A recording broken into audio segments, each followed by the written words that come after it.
Space के अंधेरे में कुछ ऐसी जगह भी होती है जहां से लाइट भी बच के वापस नहीं आ सकती।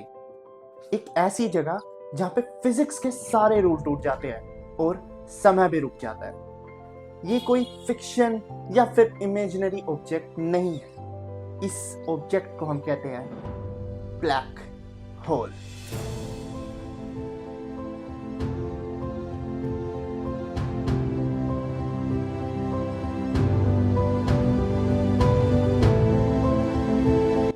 नमस्ते दोस्तों, मैं हूं राहस और आज इस वीडियो में हम बात करेंगे एक ऐसे कॉस्मिक मॉन्स्टर के बारे में जिसकी प्रेडिक्शन एक साइंटिस्ट ने 100 साल पहले ही कर दी थी।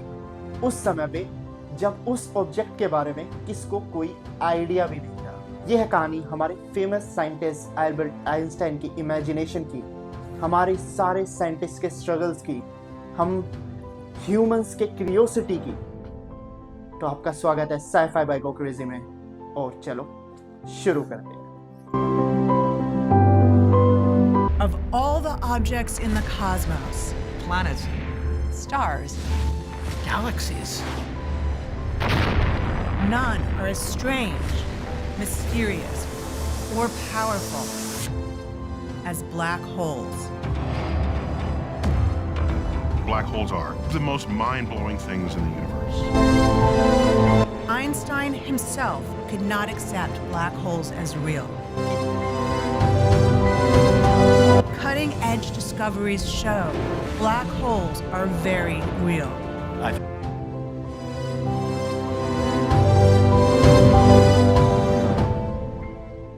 1915 में अल्बर्ट आइंस्टाइन ने अपनी जनरल थ्योरी ऑफ रिलेटिविटी सबके सामने पब्लिश की और उसने फिजिक्स को देखने और समझने का तरीका बिल्कुल बदल दिया।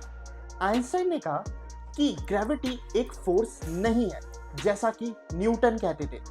असल में वो है एक स्पेस टाइम का कर्वेचर। इमेजिन करो एक ट्रेम्पोलाइन जैसी शीट, अगर आप उसके बीच में एक बड़ा मार्बल या पत्थर रख दो तो वो नीचे दब जाता है और फिर बाद में आप उसके ऊपर मार्बल फेंक दो तो वो उसका रोटेशन करने लगते हैं। स्पेस और टाइम का कर्वेचर भी आइंस्टाइन ने इसी तरीके से समझाने की कोशिश की।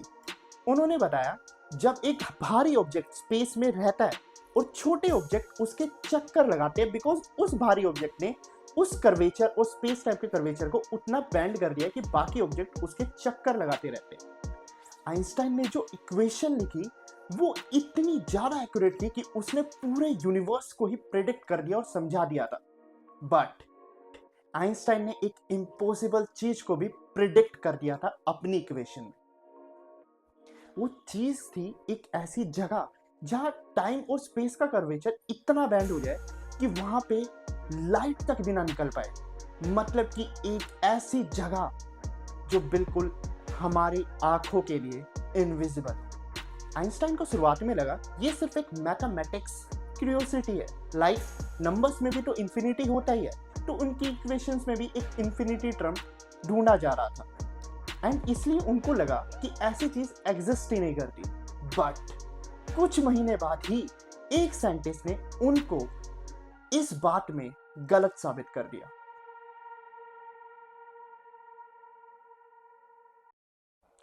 अब इस कहानी में एंट्री लेते हैं द फोर्थ साइंटिस्ट कार्ल स्कोरशील्ड। हो सकता है मैं इनका नाम ढंग से प्रोनाउंस नहीं कर पा रहा हूँ, तो मैं आपको इनका नाम ऊपर या नीचे स्क्रीन पे शो कर दूंगा। 1916 में यूरोप वर्ल्ड वॉर 1 में एक साइंटिस्ट जो कि जर्मनी से बिलोंग करते थे, उनका नाम था कार्ल स्कोरशील्ड और वो अल्बर्ट आइंस्टाइन की इस थ्योरी पे काम कर रहे थे और हैरानी थी कि उन्होंने एक इम्पॉसिबल सॉल्यूशन निकाल लिया था। उन्होंने कैलकुलेट किया कि अगर एक मास को इतना कंप्रेस कर दे कि उसकी एस्केप वेलोसिटी लाइट की रफ्तार से ज़्यादा हो जाए तो वो ऑब्जेक्ट हमारे लिए इनविजिबल हो जाएगा। और ये था पहला ब्लैक होल एक्सप्लेनेशन या फिर थ्योरेटिकल एक्सप्लेनेशन, जिसका नाम रखा गया स्कोरशील्ड रेडियस। एग्जाम्पल के लिए, अगर हम अर्थ को इतना कंप्रेस कर दें कि वो सिर्फ 1.8 सेंटीमीटर जितना रह जाए तो वो ब्लैक होल बन जाएगा जिसमें से लाइट भी पास नहीं कर पाएगी या निकल नहीं पाएगी, तो वो बिल्कुल हमारे लिए इनविजिबल हो जाएगा।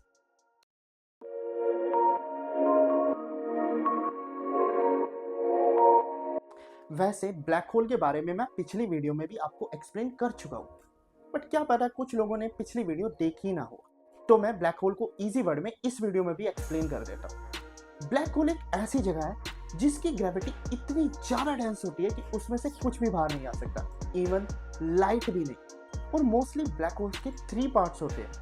फर्स्ट, सिंगुलैरिटी, वो जगह जहाँ पे सारा का सारा मैटर कंप्रेस हो गया और उसकी डेंसिटी इनफाइनाइट पहुंच गई है। दूसरा, हमारा इवेंट होराइजन, इस पॉइंट को कहते हैं नो रिटर्न पॉइंट। अगर आपने इस पॉइंट को क्रॉस कर लिया तो आप उसमें से कभी बाहर नहीं आ सकते, आप उसमें ही जाओगे, गिरोगे और खत्म हो जाओगे। और लास्ट में एक्रीशन डिस्क, वो ग्लोइंग ऑब्जेक्ट या गैस या डस्ट जो कि ब्लैक होल के आसपास घूमता रहता है, और वही एक्रीशन डिस्क है जिसके कारण हम ब्लैक होल को इजीली फाइंड कर सकते हैं, क्योंकि वो लाइट इमिट करता है। और ब्लैक होल बनता कैसे है? ब्लैक होल बनता है जब एक मैसिव स्टार अराउंड हमारे सन से 20 गुना ज़्यादा बड़ा स्टार मर जाता है और उसमें होता है एक सुपरनोवा एक्सप्लोजन। उसके बाद बनता है ब्लैक होल। और ब्लैक होल का मैटर इतना डेंस होता है कि उसका 1 टेबल स्पून धरती पे बिलियंस, ट्रिलियंस या कई माउंटेन्स जितना वेट करता है। बाद में ब्लैक होल के बारे में कई सारों ने अपनी अपनी अलग अलग थ्योरी बनाई, पर मोस्टली आइंस्टाइन की थ्योरी के आसपास थे या फिर यूजलेस थ्योरी थी।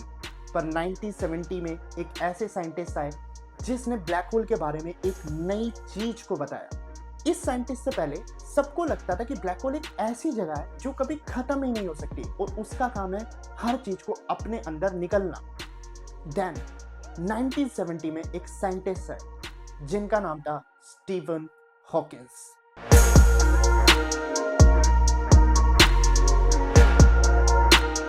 उन्होंने ब्लैक होल को बहुत अच्छे से समझा, उसके रूल्स भी तोड़े और बाद में उन्होंने एक ऐसी डिस्कवरी की जिसने साइंस के फाउंडेशन को ही हिला दिया। स्टीफन हॉकिंस ने कहा कि ब्लैक होल पूरा का पूरा ब्लैक नहीं होता।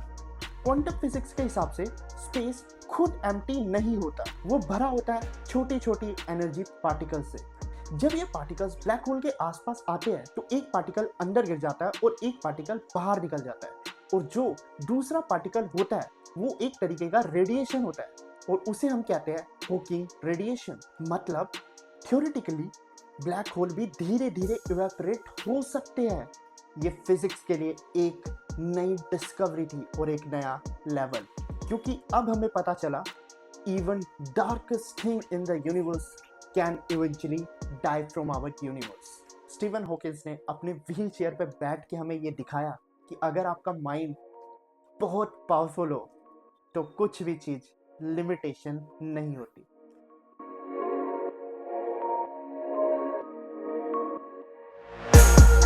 वैसे ब्लैक होल की खोज 1950 के बाद से ही स्टार्ट हो गई थी।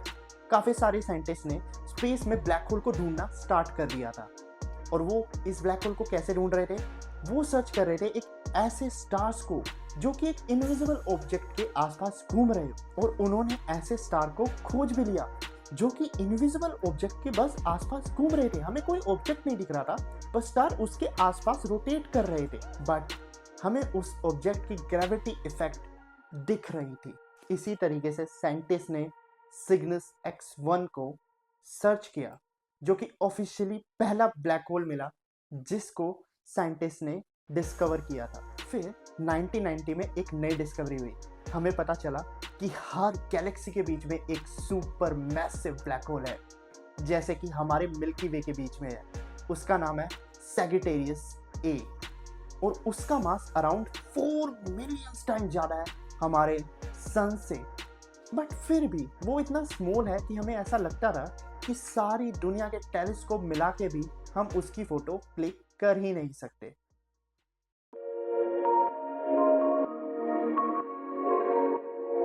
बट फिर आता है 2019 का ईयर और साइंटिस्ट का 100 साल का इंतजार खत्म हो जाता है, बिकॉज इस साल खींची गई ब्लैक होल की पहली तस्वीर।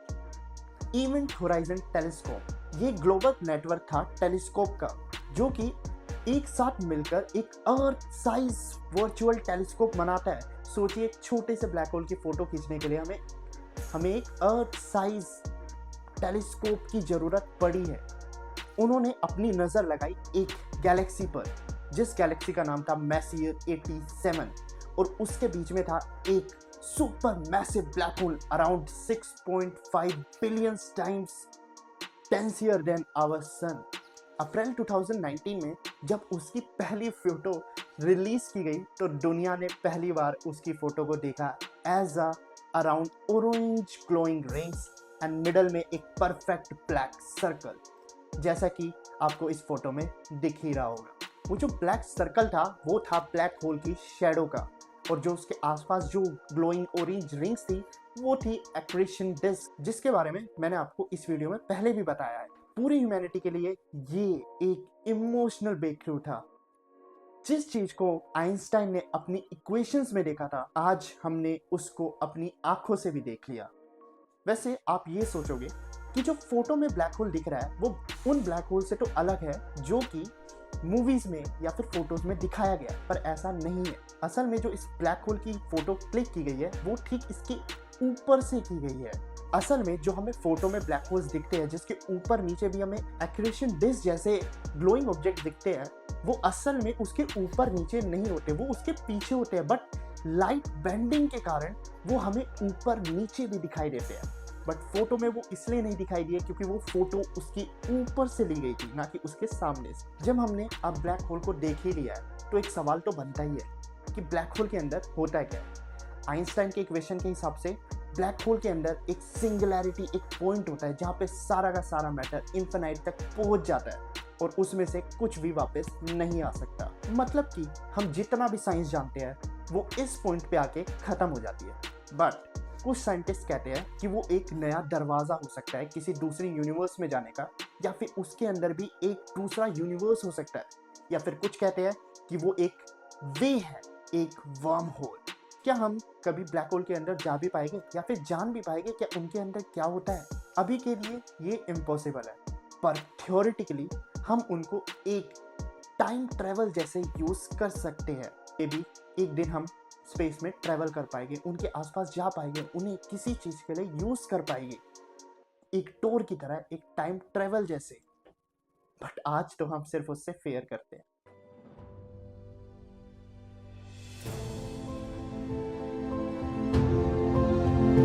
ब्लैक होल एक स्केरी ऑब्जेक्ट ही नहीं, वो एक मिरर भी है जो कि हमारी यूनिवर्स की रियलिटी को हमें दिखाता है। ये हमें बताता है कि मैटर असल में होता क्या है, या फिर टाइम और स्पेस में रिलेशन क्या है, और हमें ये भी बताता है कि किस चीज़ की क्या लिमिट हो सकती है। आइंस्टाइन ने उसका कॉन्सेप्ट बनाया, कार्ल श्वार्ज़शील्ड ने उसकी मैथ लिखी, स्टीफन हॉकिंस ने उसे जिंदा किया, और ह्यूमैनिटी ने उसको कैप्चर किया। ब्लैक होल की कहानी कोई साइंटिस्ट की कहानी नहीं है, ये कहानी है हम सब की, मतलब कि हम सब की, जो कि अंधेरे में रोशनी को तलाश करते रहते हैं। मे बी इन फ्यूचर जब हम ब्लैक होल के साइंस को या फिर उसको हम ध्यान से समझेंगे तो क्या पता हमें पता चले कि ब्लैक होल अंत नहीं, वो एक नई शुरुआत की एक कड़ी है। तो दोस्तों, ब्लैक होल हमें बताते हैं कि वो सिर्फ एक स्केरी ऑब्जेक्ट नहीं है, वो इस यूनिवर्स के सबसे बड़े आर्किटेक्ट्स हैं, और वो हमें ये भी दिखाते हैं कि हर चीज़ का एक पर्पस होता ही है, चाहे वो लाइट्स हो या फिर डार्कनेस। अगर आपको ये वीडियो पसंद आई हो तो लाइक करो, शेयर करो और सब्सक्राइब करो, ताकि नेक्स्ट वीडियो में हम एक्सप्लोर कर सके कुछ नई मिस्ट्रीज के बारे में या कुछ नए क्वेश्चंस के बारे में। तो मैं हूँ राज, मिलते हैं नेक्स्ट वीडियो में एक नए कॉस्मिक कहानी के साथ। तो बाय बाय।